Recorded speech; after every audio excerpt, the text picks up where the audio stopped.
Hello friends, Mousumi's ওয়ার্ল্ডে সকলকে স্বাগত জানাচ্ছি। আজ আমি আপনাদের জন্য নিয়ে এলাম ক্ষীরের মিষ্টি দই, বেঙ্গলি ফেভারেট। এটা অনুরোধের রেসিপি, তাই আমি এখানে 1 কিলো আর হাফ কিলো ক্ষীরের মিষ্টি দই বানিয়ে দেখাচ্ছি। এটা খেতে একেবারে অসাধারণ লাগে, সাধারণ মিষ্টি দই থেকে একটু আলাদা, কারণ এর মধ্যে ক্ষীরের একটা স্বাদ রয়েছে আর এর ঘনত্বটা অনেক বেশি। তো চলুন যাওয়া যাক কী কী ইনগ্রেডিয়েন্টস লাগছে। 1.5 লিটার ফুল ক্রিম মিল্ক, 270 গ্রাম নর্মাল টক দই, 200 গ্রাম সুগার, যে যেরকম মিষ্টি খেতে ভালোবাসে ডিপেন্ড করে তার উপর, মিল্ক পাউডার 4 পাউচ 80 গ্রামস, আর দরকার হবে 2 মাটির ভাঁড়, যেটাকে আমি 10 মিনিট আগে জলে ভিজিয়ে রেখেছি। ক্যারামেল প্রিপারেশন: প্রথমে একটা প্যানে আমি 7 চামচ চিনি নিয়ে নেব এবং এটাকে লো ফ্লেমে একদম চিনিটাকে গলিয়ে নেব।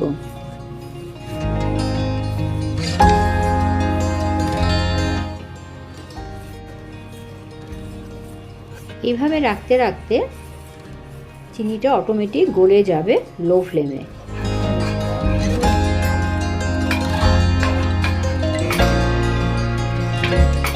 তারপর 7 চামচ জল দিয়ে ভালো করে নাড়তে নাড়তে একটা সুন্দর ক্যারামেল তৈরি করে নেব।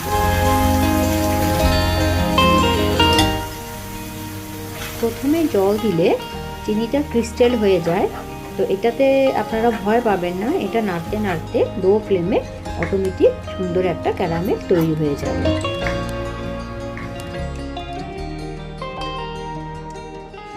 এবার একটা সসপ্যানে 1.5 লিটার ক্রিম মিল্ক যেটা নিয়েছিলাম ওটাকে আমি ভালো করে বয়েল করে অনেকটাই শুকিয়ে নেব।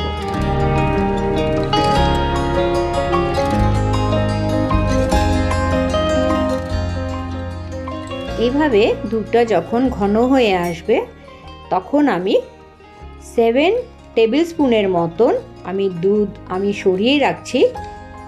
এই সরিয়ে রাখা দুধটাকে ঠান্ডা করে নেব এবং মিল্ক পাউডার যেটা আছে এটাতে ভালো করে মিশিয়ে রাখব।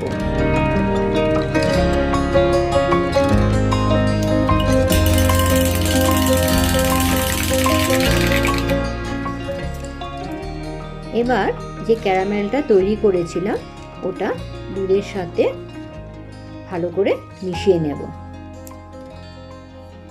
ক্যারামেলটা ভালো করে দুধের সাথে মিলে গেলে এবার আমি 20 হিপ টিস্পুন অর্থাৎ 200 গ্রাম সুগার আমি অ্যাড করে আমি এখানে আরও ঘন করে নেব।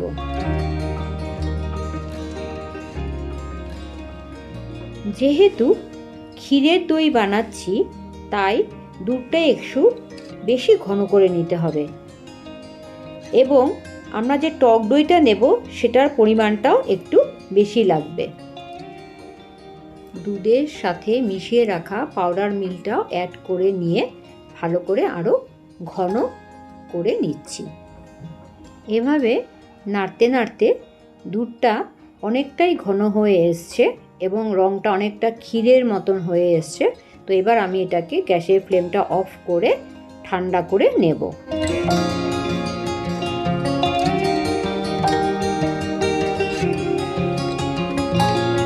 একটা পাত্রে 270 গ্রামের মতন টক দই আমি ভালো করে হ্যান্ড উইক্স দিয়ে ফেটিয়ে নেব।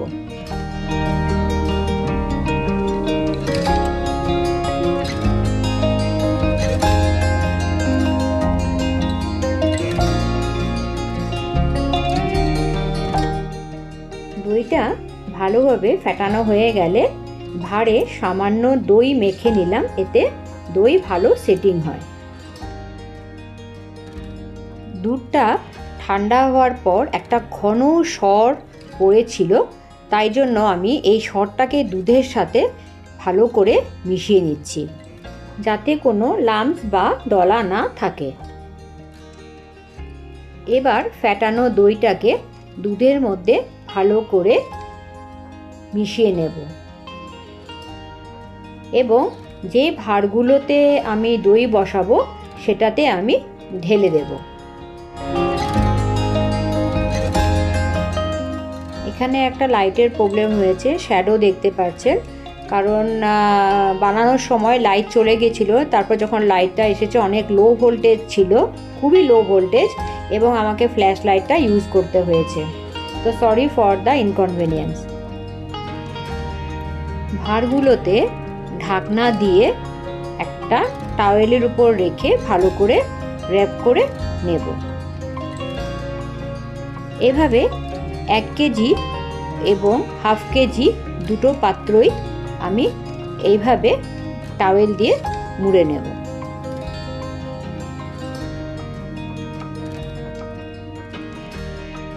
গ্যাসের ফ্লেমে দুটো আমি কড়াই নিলাম, যাতে ঢাকনা দিতে পারি এমন কোনো পাত্র আপনারা নেবেন যাতে ঢাকনা ভালো করে দিতে পারে। তো ভাতটা এবার কড়াইয়ের উপর দিয়ে আরেকটা কাপড় দিয়ে এটাকে ভালো করে র্যাপ করে মুড়ে নিলাম যাতে গরমটা ভেতরে থাকে। এবার ঢাকনা দিয়ে আমি লো ফ্লেমে 10 মিনিট গরম করে নেব। তারপর ফ্লেমটা অফ করে সারা রাত 8 ঘন্টার মতন আমি এটাকে রেখে দেব।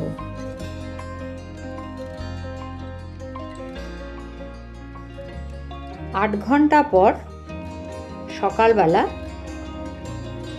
কি সুন্দর দইয়ের টেক্সচারটা এসছে, ঘন, একদম ক্রিমি টেক্সচার। আমি দুটোই দেখাচ্ছি আপনাদেরকে, এটা হাফ কেজি আর একটা হচ্ছে 1 কেজি। তো কি সুন্দর হয়েছে।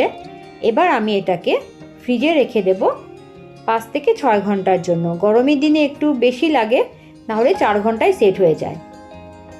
তো ফ্রিজ থেকে আনার পর দেখুন, আপনারা দেখলেই বুঝতে পারবেন টেক্সচারটা কি সুন্দর হয়েছে। আমি যখন চামচ দিয়ে এটাকে কাটছিলাম মনে হচ্ছে আমি ক্ষীর তুলছি, মানে একদম ঘন, আর খেতে এত অসাধারণ হয়েছিল, খুব টেস্টি হয়েছিল, ক্রিমি টেক্সচার হয়েছিল, ক্ষীরের একটা গন্ধ ছিল, সত্যি খুব ভালো হয়েছিল দইটা। সামনেই তো পুজো চলে এসেছে, তো ঝটফট বাড়িতে বানিয়ে ফেলুন এই ক্ষীরের মিষ্টি দই, বানান এবং সকলকে খাওয়ান। এটা খুব কম খরচেই বানানো যায় এবং ভেজাল মুক্ত। আশা রাখছি আমার এই ভিডিওটা আপনাদের ভালো লেগেছে। যদি ভালো লেগে থাকে প্লিজ একটা লাইক ও সাবস্ক্রাইব করে দেবেন। আপনাদের একটা লাইক ও সাবস্ক্রাইব আমাকে অনেকটাই মোটিভেট করে। নমস্কার, ভালো থাকবেন। হ্যাপি দুর্গা পূজা।